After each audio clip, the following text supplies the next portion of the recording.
Hello and welcome to SPMIS Academy. Today we'll analyze important newspaper articles of 22nd July 2025. Please note you can download the PDF version of today's newspaper analysis by clicking the link given in the comment section. This is the list of the topics that we'll be covering from today's newspaper.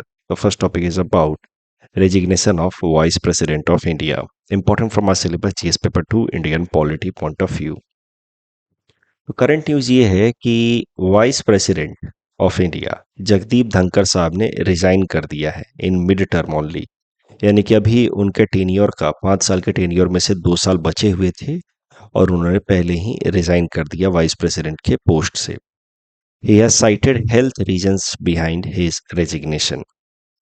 और इसके साथ वो अभी तक के तीसरे vice president बन गए हैं, only the third vice president of India who has resigned mid term. इसके पहले वीवी गिरी एंड के आर वेंकट रमन साहब ने रिजाइन किया था मिड टर्म में from the post of vice president of India. But इन दोनों लोगों ने रिजाइन किया था in order to contest for presidential election. उनको प्रेसिडेंट का चुनाव लड़ना था, इसलिए उन्होंने वाइस प्रेसिडेंट के पद से रिजाइन किया था.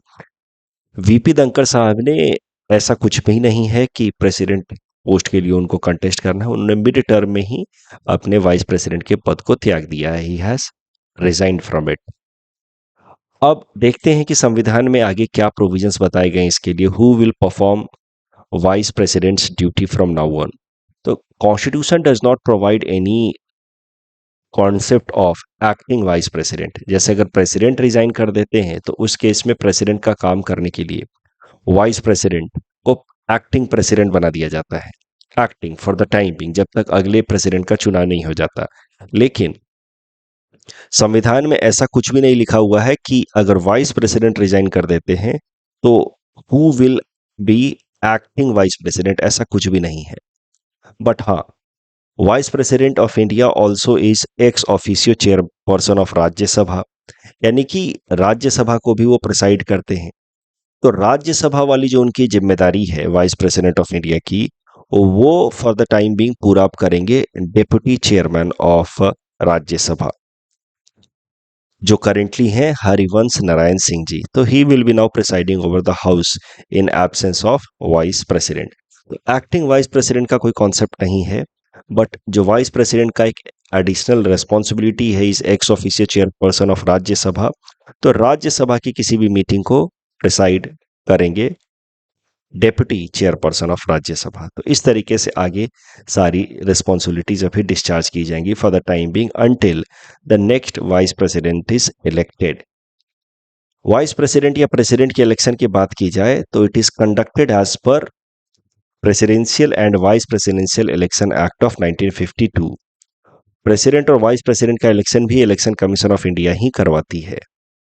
देखिए, प्रेसिडेंट के केस में तो संविधान में लिखा हुआ है कि if the post of president is vacant, तो 6 महीने के अंदर उस पोस्ट को दोबारा से भर देना है by conducting election. In case of the president, if there is a vacancy, the post should be filled with in 6 months. But vice president के केस में ऐसा कुछ भी नहीं लिखा हुआ है. कोई टाइमलाइन नहीं दिया गया है, डेडलाइन फॉर अपॉइंटिंग या electing the next vice president, ऐसा कुछ नहीं लिखा हुआ है. वहां पे कोई स्ट्रिक्ट टाइमलाइन के बजाय लिखा हुआ है as soon as possible the post should be filled vacant.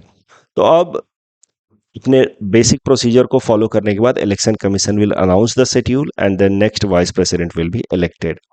जो अगले वाइस प्रेसिडेंट चुन करके आएंगे वो पूरे 5 साल के लिए वाइस प्रेसिडेंट रहेंगे. ऐसा नहीं है कि जितना टर्म जगदीप धनखड़ साहब का बचा हुआ था उतने टाइम के लिए नेक्स्ट वाइस प्रेसिडेंट चुन करके आएंगे. Now once he or she gets elected as vice president of India, वो अगले 5 साल तक वाइस प्रेसिडेंट रहेंगे. वाइस प्रेसिडेंट के चुनाव के लिए इलेक्टोरल कॉलेज क्या होता है, यानी कि कौन कौन लोग वाइस प्रेसिडेंट के चुनाव में वोट करते हैं. So electoral college of vice president's election includes both houses of the parliament, members of both houses of the parliament, that is लोक सभा एंड राज्यसभा के members including the nominated members vice president of India के चुनाव में vote करते हैं. ये सब बेसिक बातें तो आप वैसे अपने पॉलिटी की क्लास में भी सीखते होंगे, लेकिन चूंकि अब vice president is in news, so आने वाले एग्जाम्स में खासकर नेक्स्ट ईयर के प्रीलिम्स के लिए ये पूरा का पूरा एरिया इंपॉर्टेंट हो जाता है। इस टॉपिक के बेसिस पे प्रीलिम्स प्रैक्टिस क्वेश्चन है। Please attempt this question and submit the answer in the comment section. Next topic is about CAG flags lapses in railways. This topic is again important from our syllabus GS paper 2 Indian polity point of view, especially with respect to statutory bodies. CAG, Controller and Auditor General of India. CAG को कहा जाता है India's watch dog institution for financial accountability of the executives. यानी कि जो हमारी सरकार है, एग्जीक्यूटिव्स यानी कि मिनिस्टर्स, अलग अलग मिनिस्ट्री को जो हेड कर रहे हैं, या फिर और भी अदर गवर्नमेंट एजेंसीज, वो किस तरीके से पैसों को खर्च कर रहे हैं, जुडिशियस तरीके से खर्च कर रहे हैं कि नहीं कर रहे हैं, उसमें वो financial prudence and accountability practice कर रहे हैं कि नहीं कर रहे हैं, ये सब कुछ इंश्योर कराने का काम होता है CAG का। इसीलिए CAG को कहा जाता है watch dog of financial accountability. CAG is an independent authority, इसको independent power and jurisdiction provide किया है कॉन्स्टिट्यूशन ऑफ इंडिया ने। CAG of the country is known as head of the Indian Audit and Account Department and is also the chief guardian of public purse. सरकारी खजाने का main रक्षक या guardian CAG ही है। CAG से related संविधान में क्या क्या प्रोविजंस बताए गए हैं? Article 148 deals about how the CAG will be appointed, oath and conditions of service क्या होंगे। Article 149 talks about duties and powers of CAG। Article 151 says कि जो भी रिपोर्ट बनाएंगे CAG, वो सबमिट करेंगे to the president of India and president of India will ensure that the reports are laid in front of the parliament, जिसके basis पे parliament debate discussion करेगी और एग्जीक्यूटिव्स यानी कि मिनिस्टर से प्रश्न पूछेगी। तो ये पूरा का पूरा मैकेनिज्म है अकाउंटेबिलिटी इंश्योर कराने का। CAG रिपोर्ट बनाती है और फिर उसके बेसिस पे प्रेसिडेंट के थ्रू वो रिपोर्ट पार्लियामेंट के सामने रखा जाता है और पार्लियामेंट उन रिपोर्ट्स के बेसिस पे फिर एग्जीक्यूटिव से प्रश्न पूछते हैं, जिससे एक अकाउंटेबिलिटी इंश्योर होती है अगेंस्ट द एग्जीक्यूटिव्स। CAG और क्या क्या कैसे कैसे काम करेगी, उनके पावर फंक्शंस को डिटेल में एलाबोरेट करने के लिए, एक्सप्लेन करने के लिए फिर एक अलग से कानून बनाया गया, CAG duties power and conditions of service act 1971। संविधान में जो बातें लिखी हैं वो तो है ही हैं, उसके ऊपर से CAG एक्ट ऑफ 1971 बनाया गया है to explain the power functions and jurisdictions of CAG in detail. Some of the important functions discharged by CAG in last 2 decades. CAG से रिलेटेड जो important कुछ एक्टिविटीज हुई हैं, कुछ important इवेंट्स CAG से रिलेटेड कि अगर CAG पे प्रश्न आ जाए तो क्या क्या आप मेंशन कर सकते हैं, क्या क्या इंपॉर्टेंट रोल प्ले किया है CAG ने, वो आप लिख सकते हैं। तो CAG ने बहुत सारे इरेगुलरिटीज को हाईलाइट किया है in last 10-15 years. For example, 2G auction related जो irregularities थी, जिसमें 1.76 लाख करोड़ के लैप्सेस का मामला सामने आया था, वो CAG ने ही हाईलाइट किया था। उस टाइम के CAG थे विनोद राय जी, और उन्होंने 2G स्पेक्ट्रम के एलोकेशन में जो इरेगुलरिटीज हुई हैं उसको हाईलाइट किया, which became one of the major matter of debate. जिसके बाद इंडिया अगेंस्ट करप्शन मूवमेंट शुरू हुआ, अरविंद केजरीवाल और अन्ना हजारे जी वाला, जिसमें डिमांड आया कि हमें Lokpal as an separate institution चाहिए in order to investigate against issues of corruption. फिर अलग से लोकपाल भी बनाया गया। तो ये जो पूरी की पूरी रिपोर्ट आई साल 2010-11 में, उसके बाद से भारत में जो मूवमेंट स्टार्ट हुआ, उसके बाद से ही आप देख सकते हैं कि पूरा पूरा जो पॉलिटिकल डिस्कोर्स है बदल गया। 2014 में NDA की सरकार आ गई यूपीए को हटा करके। So that could be the level of repercussions of CAG report. Coal block allocation में रेगुलरिटी CAG ने हाईलाइट किया था। आदर्श हाउसिंग सोसाइटी स्कैम, तो हुआ क्या था कि महाराष्ट्र के अंदर जो कारगिल युद्ध के जो भी वेटरन्स थे या मार्टायर्स थे, उनके फैमिली मेंबर्स को एक मतलब फ्लैट बना करके दिया जा रहा था from government side under this Adarsh housing society scheme. उसमें फिर बहुत सारे इरेगुलरिटीज के केसेस सामने आए कि मिनिस्टर्स ने या पॉलिटिशियंस या फिर जो बड़े ब्यूरोक्रेट्स हैं या mafias, they have acquired most of the flats for themselves। ये भी हाईलाइट किया, इरेगुलरिटीज को हाईलाइट किया सीएजी ने। उसके बाद महाराष्ट्र की सरकार को उस टाइम में रिजाइन करना पड़ा था। कॉमनवेल्थ गेम्स जब भारत में कंडक्ट कराए गए थे साल 2010 में, उसमें कुछ करप्शन के cases, siphoning of fund, divergence of या लीकेज ऑफ फंड के केसेस सीएजी ने हाईलाइट किए थे। तो ये सब corruption related matters CAG highlight करते हैं। ये सब कुछ एग्जांपल्स हैं जो आप कोट कर सकते हैं, जो पास्ट में सीएजी ने हाईलाइट किए हैं, जिसके बाद से मेजर चेंजेस लिए गए हैं भारत में in order to curb corruption. CAG also has made many constructive suggestions. For example, implementation of GST के दौरान क्या क्या उसमें पॉजिटिव चेंजेस किए जा सकते हैं, वो टाइम टू टाइम सीएजी ने सजेस्ट किया। तो यही कारण है कि जीएसटी इंट्रोड्यूस होने के बाद भी बहुत सारे बदलाव लाए गए in the structuring of GST on suggestions of CAG. CAG has also audited UN headquarters. United nation के हेडक्वार्टर्स के ऑडिट करने के लिए भारत के सीएजी को बुलाया गया था।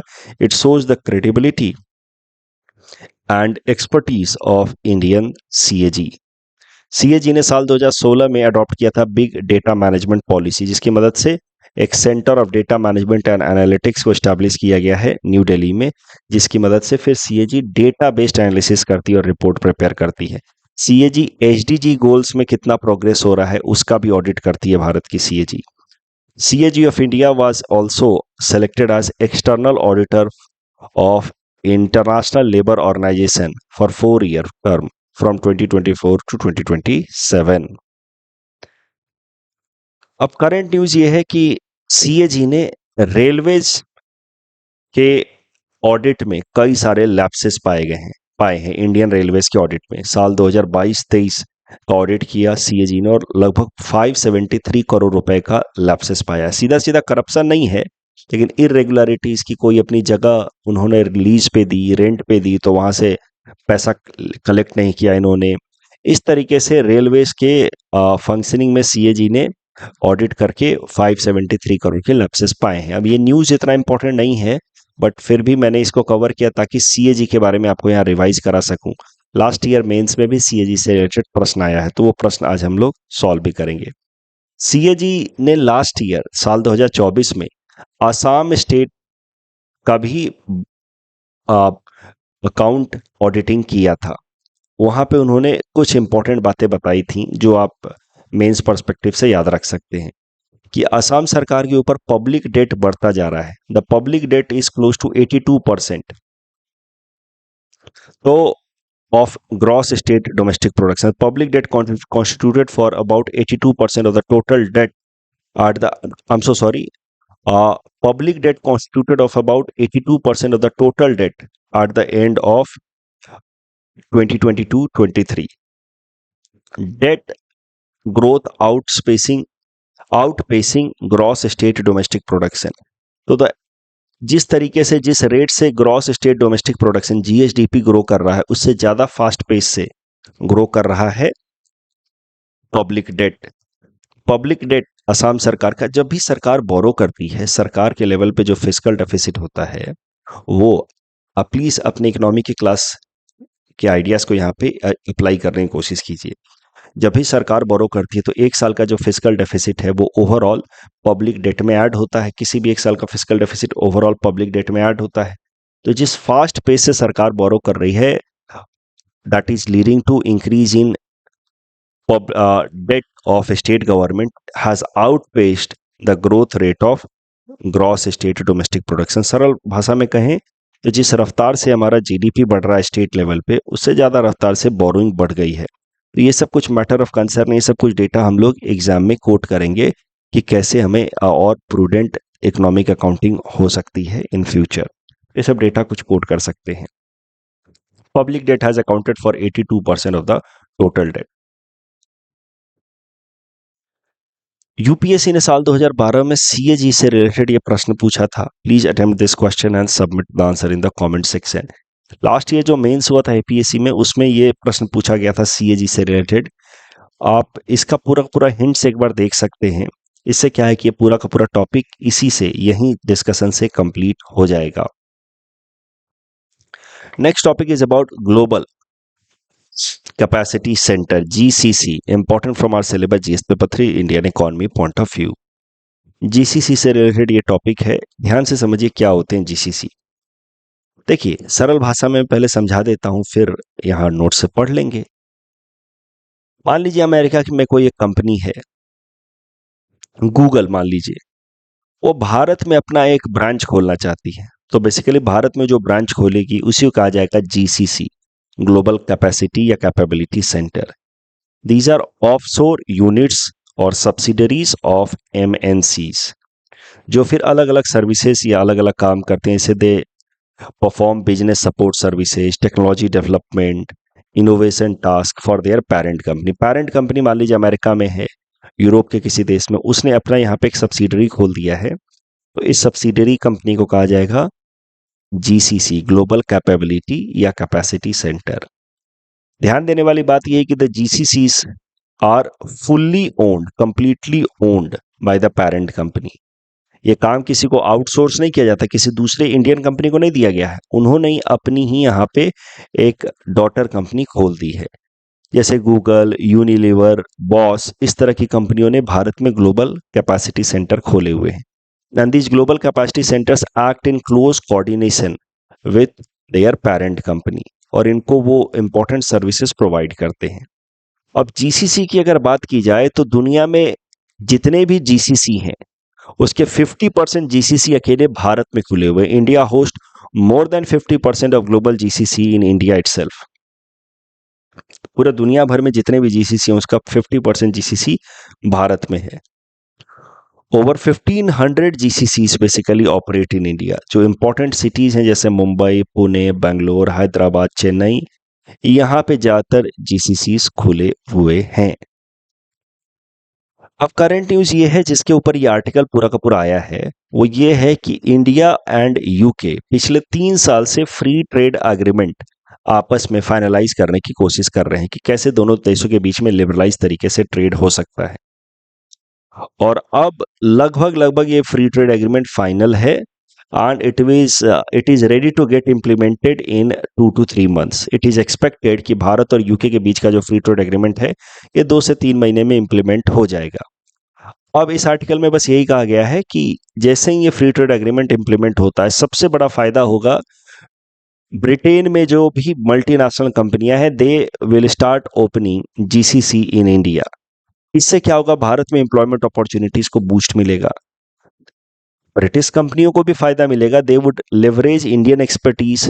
भारत में उनको बढ़िया एक्सपर्ट्स, प्रोफेशनल्स मिल जाएंगे, वो भी रिलेटिवली चीपर रेट पे। उनकी जो एक्सपेक्टेशंस होगी, पैकेजेज होंगी, वो कम होंगी as compare to what they have to pay, these companies have to pay in Britain itself. तो भारत में कई सारे ब्रिटिश बेस्ड जीसीसीज फ्यूचर में खुल सकते हैं, ऐसा इस आर्टिकल में कहा गया, जिससे भारत की इकोनॉमी को भी फायदा होगा और ब्रिटेन को भी फायदा होगा।